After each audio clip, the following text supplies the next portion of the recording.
Today we're talking about number 78, subsets. In this problem, we're asked to take in nums, which is an array of unique elements, and then return all possible subsets with the elements. So in the example they gave, this nums is 1, 2, 3. And you want to return from the smallest subset, which is just an empty set, all the way up to the full 1, 2, 3, and everything in between. I'm gonna jump right into the code for this one. We're gonna approach it recursively by deciding at every step whether we want to use the first number or don't use the first number. As usual, going to write the actual recursion first before we go for the base cases. I'm gonna call it, I didn't have a great name, I'm gonna call it remaining subsets. It's the subsets excluding our first number. We're gonna call self.subsets the recursive call on everything except for our first number.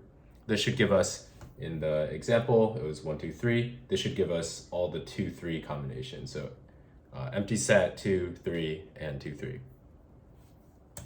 Once we actually have these subsets back, we can do the actual recursive step of adding our combinations, aka going through all of these subsets and choosing to both not append our number, our first element to it, and also appending our first element to each of these subsets. And it looks a little like this. I'm gonna have an array to store our results. And for subset in remaining subsets,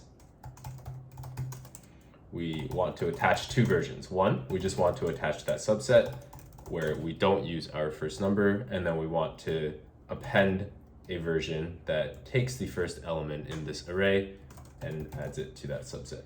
Again, choosing to not use this number and use this number should cover all possible cases. And we return the result from there. So this is how we recurse from step to step, and we have to tell the program when to stop recursing. And the natural place for this is probably when nums has a length of 0, there's nothing left. And in that case, there's actually not 0 solutions, but exactly 1 solution. So return an array of all our solutions, which is just the empty list in this case. Note that if we don't include this empty list in there, our recursion will produce nothing because we won't have anything to build on starting from the base case. Let's try submitting this. And we did pretty well.